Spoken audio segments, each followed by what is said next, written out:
आसमान खा गया या फिर जमीन निगल गई।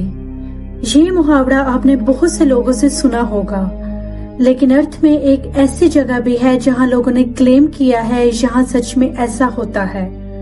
ये जगह नॉर्थ अटलांटिक ओशन के वेस्ट रीजन में है। यूएस के स्टेट फ्लोरिडा से लेकर प्यूर्टो रिको आइलैंड और बरमूदा के बीच ये तीनों मिलकर एक ट्रायंगल बनाते हैं और इस एरिया को कहा जाता है बरमूदा ट्रायंगल। इस एरिया में जो इंसिडेंट हुए हैं उनको देखते हुए इसको और भी कई नाम दिए गए हैं, जैसा कि devil's triangle, lingo of the last etcetera. इस एरिया के बारे में सबसे पहले डिस्कशन 1950s में यूएस मीडिया ने की, लेकिन इसको पहली बार लोगों ने बरमूदा ट्रायंगल तब बोलना शुरू किया जब विंसेंट गैडिस ने आर्गोजे मैगजीन में एक आर्टिकल पब्लिश किया, जिसमें उन्होंने लिखा कि फ्लोरिडा के पास एरिया है जो कि 3 पॉइंट से मिलकर बना है और यहाँ पे कुछ अजीब सी एक्टिविटीज हो रही हैं, और इस आर्टिकल का नाम उन्होंने डेडली बरमूदा ट्रायंगल रखा। तो तब से लेकर आज तक इसको बरमूदा ट्रायंगल बोला जाता है। बरमूदा ट्रायंगल का सबसे बड़ा मसला ये था कि इस एरिया में पहुंचते ही रेडियो और कंपास खराब हो जाते थे। इलेक्ट्रॉनिक डिवाइसेस की रीडिंग फ्लक्चुएट करने लगती थी और इसके साथ साथ आसमान से प्लेन और शिप्स लोगों समेत गायब हो रहे थे, जिस वजह से कुछ लोगों ने क्लेम किया कि यहाँ सी मॉन्स्टर है, तो कुछ का कहना था कि यहाँ एलियन का इन्फ्लुएंस है, लेकिन कंफर्म कुछ भी नहीं था। और अगर आप इंटरनेट पर रिसर्च करें तो all over the world Bermuda triangle पर जितनी मूवीज, वीडियोस और डॉक्यूमेंट्रीज बनी हैं, शायद ही किसी और टॉपिक पे हों। 1888 में एक शिप था जिसका नाम था एलन ऑस्टिन। ये इंग्लैंड से न्यूयॉर्क के लिए निकलता है।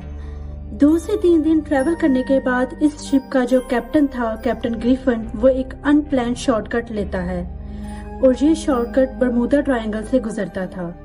जैसे ही बरमूदा ट्रायंगल का एरिया आता है, कैप्टन ग्रिफिन को वहाँ एक छोटी सी बोट नजर आती है जो कि अजीबोगरीब तरीके से इधर से उधर मूव कर रही थी।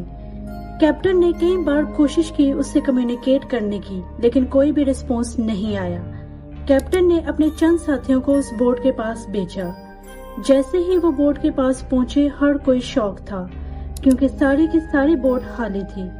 उन्होंने फैसला किया कि वो इस बोट को अपने साथ न्यूयॉर्क ले जाएंगे।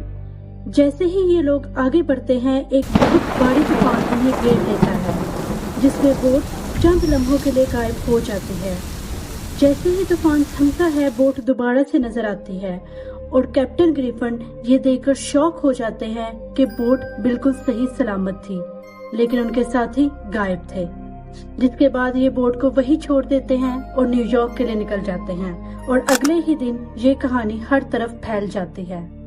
इसके बाद 5 दिसंबर 1945 को 5 फाइटर प्लेन्स का एक ग्रुप नेविगेशन और कम्पैक्ट फाइटिंग की ट्रेनिंग के लिए फ्लोरिडा से निकलता है और ये जो पूरा ग्रुप था, इसको नाम दिया गया था फ्लाइट 19। इस पूरे ग्रुप में सारे ट्रेनिंग्स थे और एक सीनियर लेफ्टिनेंट था जिसका नाम था चार्ल्स टेलर।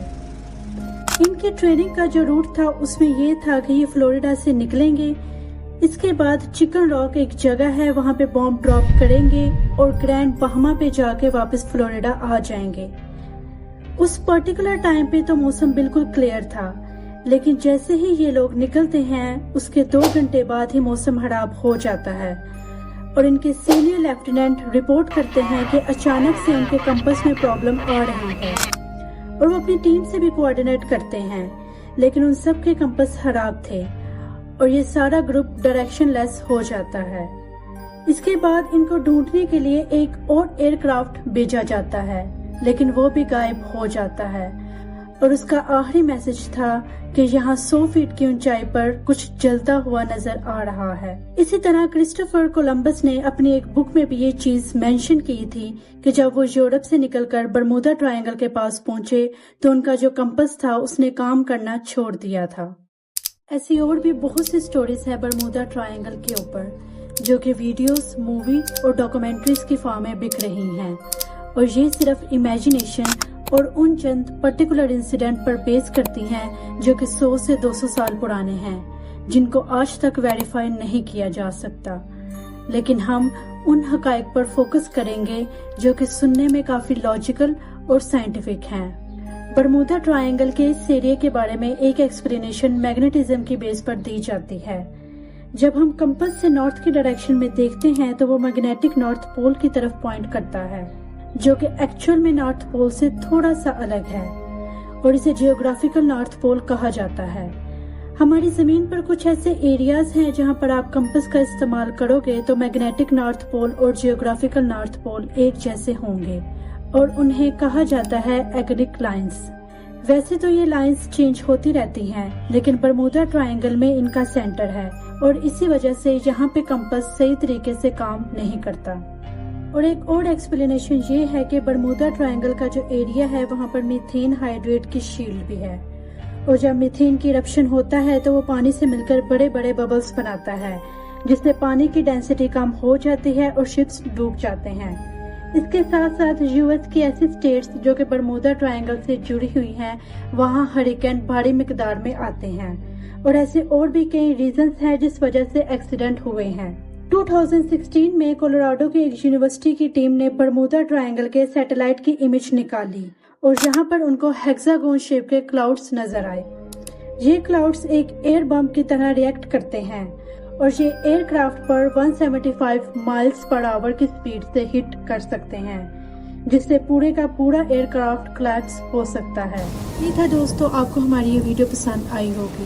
آپ سے ریکویسٹ ہے کہ ہمارے چینل کو سبسکرائب کریں، ویڈیو کو لائک کریں اور زیادہ سے زیادہ شیئر کریں۔ ملتے ہیں آپ کے ساتھ ایک نئی ویڈیو میں۔